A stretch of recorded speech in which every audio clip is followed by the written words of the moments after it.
Before this class, I never really touched game design, so it was kind of my first experience with it. I just wanted another music class. Professor Blau was like, well, I have game audio. And it's like, game audio, whatever. All right, I'll take it. First week, fell in love with game audio. And this is like absolutely what I want to do now with my degree. The learning curve is a little steep, but it does get easier and easier, and it's definitely a lot of fun. Coming into the game audio program, it was really exciting to be able to make games for the first time, and I didn't expect that I could be making games this quickly, and it's just a really exciting process. It's caught on, it just clicked with me. I've now learned like how to actually program and build games up from the ground, and it's really caught my attention, and it's become like kind of a huge passion. Through taking these game audio classes, they've really opened me up to a whole new world of audio. I want to do gaming. I want to not only just have this studio, but to bring in actors for characters and all types of stuff. Now, this is absolutely gonna be something I look for in a career. I've had, like I've said before, so much fun doing this stuff that I kind of want to pursue it farther. Before the class, I wasn't too familiar with Unreal Engine, but now that I am, I can't wait to see what it holds for the future. Hi, I'm Kyler Plakowski. I'm here with Ben Blau, a professor at Lawrence Technological University, and today we're going to look at some student projects made in the game audio classes. All right, well, I guess we'll just start with kind of a quick kind of go through. You can just kind of see that we're in essentially like a cave, and there's all these zombies running around at us. That one over in the corner there, that's a kind of a more special zombie. It actually holds the key to get out of here. So you'll hear actually when, because it's going to drop a pickup right there. Yep. You'll hear the music actually shift as I walk into it. And You'll hear like a ding, and then the music's a little bit more happy now. Then once you have the key, you can get out. And now you're out here, and it's nice and open. You can hear like a breeze. Yeah. And I don't know if you can tell the steps, they sound like sound like in grass. Yeah. So how I did the footsteps changing, like from the rock to the grass, I made a rock actually that sits up here in this corner right here. There's a rock. Okay. And the whole deal with that rock is it has a kind of collision volume around it that kind of encompasses the whole floor up here.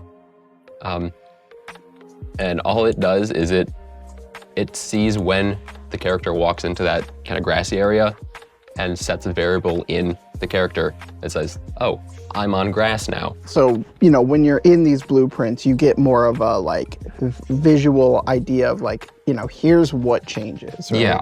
Yeah. So this is, actually what this one is doing is it's saying that I'm on grass, and it's telling the music to kind of fade out to be that kind of outside wind sweep kind of sound. That is my project. That's awesome. Yeah. That is a game I'd love to see more. Yeah, hopefully I get some more time now to kind of go through now. The semester's wrapping up. Yeah, for sure.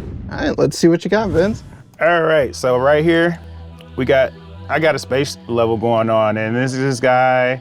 I'm using the character Rafe, and right now he's just doing a whole bunch of 3D maneuvering, and the key to this game is to make it through these rings. So of course, we got these obstacles right here. More orbs.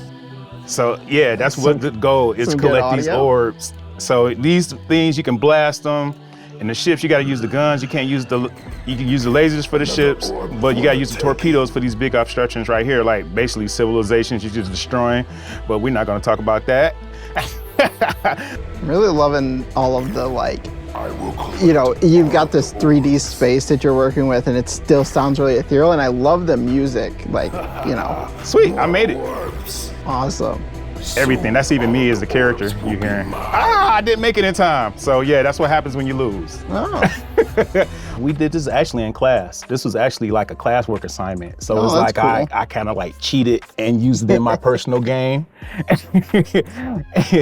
And it's just something simple. You starting off with the attack that we programmed the attack, and then I spawned it at a location. So I decided where to spawn it out of the guns that I created. Mm-hmm. Yep. And it creates that, you know, sound effect at that same spot and everything. Yep, everything's is coded right here. Actually, the sounds for the laser cannon right here is named Laser Pow Pow. There you go. Well, sorry, Laser _ Pow _ Pow. You start off in the middle of the wilderness, and there's some ambient sounds and some birds in the trees and such. There's a little bit of a horror score in the background too. Yep. And it's just a view of the space here. There's a little convenience store with a neon sign. I hear the buzz of the neon. That's really cool. Yeah, it sort of spatializes when you move around.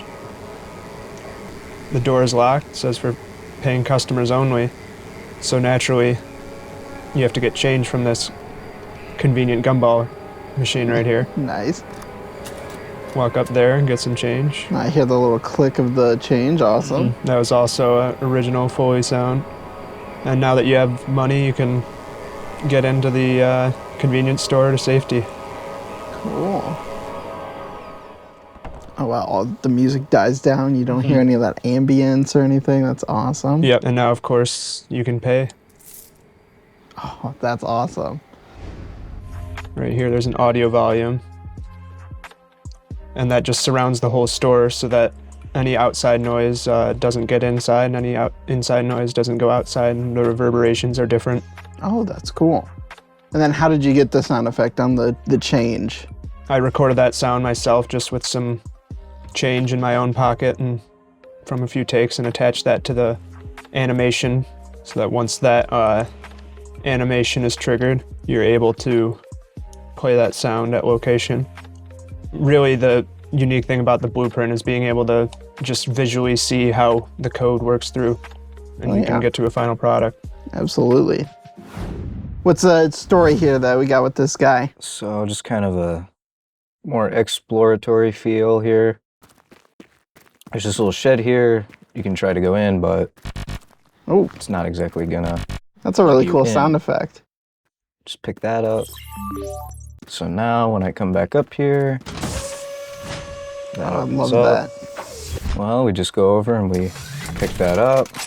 So now when I do this. Oh, that's really cool. So if you look right here, there's all the code for the laser. Thanks for showing me. It's been great to see all these student projects, and hopefully we get to see you in some big name companies soon. All right. Cool. Wow, that was amazing. Thanks, Ben, for showing me all these really cool levels that you and your students made in Unreal Engine. It's been really cool to look around these worlds. Well, thank you for saying so. Unreal is an incredible development tool, and I like to tell my students as well as my colleagues and everyone that I can that when you have Unreal Engine, if you can imagine it, you can make it. Yeah, and you guys have made some really awesome things here. This has been Kyler Plakowski at Lawrence Technological University, signing off. Have a good day. For more information, visit ltu.edu/audio.